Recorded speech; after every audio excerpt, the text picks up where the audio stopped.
నమస్తే, welcome to hash tag you. నేను మీ రాజేష్. కాంగ్రెస్ అగ్రనేత రాహుల్ గాంధీ గత 2 దశాబ్దాల ప్రత్యక్ష రాజకీయ జీవితంలో తన శక్తిని మించి పనిచేస్తున్నట్టుగా స్పష్టంగా చెప్పుకోవచ్చు. సో ఇప్పుడు వీలున్నటువంటి చోటల్లో కూడా తన నాయకత్వ పట్టిమను నిరూపించుకునే ప్రయత్నం సీరియస్గా చేస్తున్నారు. మొన్న భారత్ జోడో యాత్రతో తన ఏంటో కూడా రాజకీయంగా ప్రత్యక్షంగా నిరూపించుకున్నారు.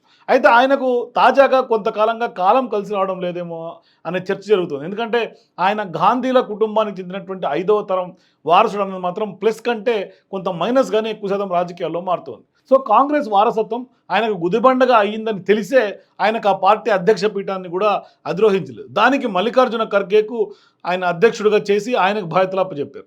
తాను కూడా ఒక నాయకుడని, ఒక కార్యకర్తగా మాత్రమే అని చెప్పే ప్రయత్నం నిత్యం చేస్తూనే ఉన్నారు.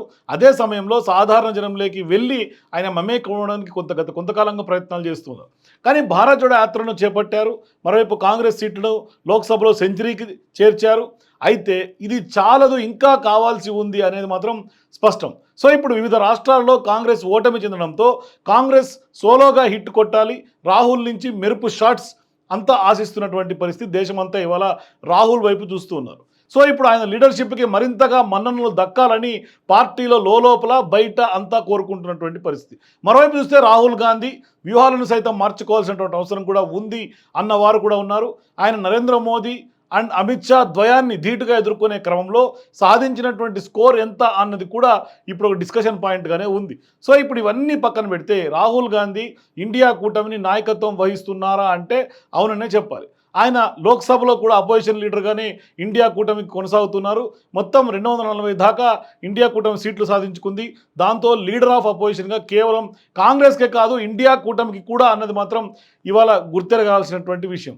అయితే మేమంతా ఒక్కటే అంటూ మోడీ అదానీలను విమర్శిస్తూ రాహుల్ గాంధీ నాయకత్వంలో పెద్ద ఎత్తున పార్లమెంట్లో నిర్వహిస్తున్నటువంటి నిరసన కార్యక్రమాలకు మమతా బెనర్జీకి చెందినటువంటి తృణమూల్ కాంగ్రెస్, అలాగే అఖిలేష్ యాదవ్ నాయకత్వంలో ఉన్నటువంటి ఎస్పీ పార్టీలు, 2 పార్టీలు కూడా ఆ పార్టీ యొక్క ఎంపీలు పాలు పంచుకోవడం లేదు నిరసనలు. ఇలా ఇండియా కూటమి ఎంపీలు పార్లమెంట్ సాక్షిగా రాహుల్ నాయకత్వాన్ని విభేదిస్తున్నట్లుగా చెప్పకనే చెప్తున్నారు ఆ 2 పార్టీలు కూడా. ఇదంతా కూడా మమతా బెనర్జీ ప్రకటనల ప్రభావం అంటే అన్నీ కలిపే అని కూడా చెప్పాలి. సో ఇప్పుడు ఇండియా కూటమిని సమర్థ నాయకత్వం ఉండాలని ఇటీవల కాలంలో పదే మమత ఇస్తున్నటువంటి ప్రకటనల కారణంగా ఇలా లోక్సభలో జరిగిందా అన్నది కూడా విశ్లేషిస్తున్నారు చాలామంది విశ్లేషకులు. సో ఇప్పుడు రాహుల్ గాంధీ నాయకత్వ వైఫల్యం అంటూ ఇండియా కూటమి నేతలు డైరెక్ట్గా ఇండైరెక్ట్గా చేస్తున్నటువంటి విమర్శలతో రాహుల్ ఇవాళ ఉక్కిరి బిక్కిరి అవుతున్నట్లుగా స్పష్టంగా చెప్పొచ్చు. సో వాళ్లకు చేత కాకపోతే నేను ఇండియా కూటమిని నడిపిస్తానని మమతా బెనర్జీ అన్న మాటలను కూడా ఈ సందర్భంగా చెప్పాల్సినటువంటి అవసరం ఉంది. సో అలాగే మమతా బెనర్జీ ఇండియా కూటమికి లీడర్గా సమర్థురాలంటూ మరాఠా దిగ్గజ నేత శరద్ పవార్ రాహుల్ గాంధీకి పంచ్ ఇచ్చేశారు. మరోవైపు తాజాగా లాలూ ప్రసాద్ యాదవ్ కూడా అదే మాటకి కొంత వకాల్తా పుచ్చుకొని ఆయన కూడా మద్దతు ఇస్తున్నారు. ఇంకోవైపు చూస్తే ఆప్ ఢిల్లీ ఎన్నికలలో కూడా కొంత ఒంటరి పోర్కే మొగ్గు చూపిస్తోంది. సో ఇప్పుడు ఇండియా కూటమి వైపు నుంచి దూరం వెళ్ళడం ఆల్మోస్ట్ ఆల్ ఆప్ కొంత కన్ఫామ్గా కనిపిస్తోంది.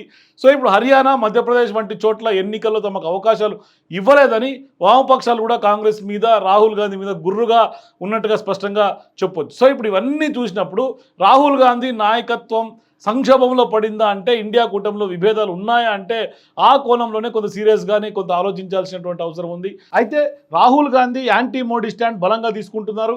ఆయన పార్లమెంట్లో ఒకే అంశం మీద పట్టుబడుతూ సభను స్తంభింప చేస్తున్నారన్న విమర్శలు ఉన్నాయి. పార్లమెంట్ అంటే దేశంలో అనేకమైనటువంటి ప్రజా సమస్యలకు, కోట్లాది మంది ఆకాంక్షలకు ప్రతీకగా చూడాల్సినటువంటి బాధ్యత ఉంటుంది. మరి ప్రతిపక్షంలో ఉన్నటువంటి వారు ఘర్షణ వైఖరితోనూ ఉండాలి, కొన్ని విషయాల్లో ఇచ్చిపుచ్చుకునే విధంగా కూడా ఉండాలి. ఇది రాహుల్ వద్ద కనిపించడం లేదా అన్న చర్చ కూడా తాజాగా దేశంలో మొదలైనటువంటి పరిస్థితి. సో ఇప్పుడు పార్లమెంట్ని స్తంభింపజేస్తే అధికార పార్టీకే మేలు జరిగినట్లు అవుతుందనేది కూడా కొందరు చెప్తున్నారు.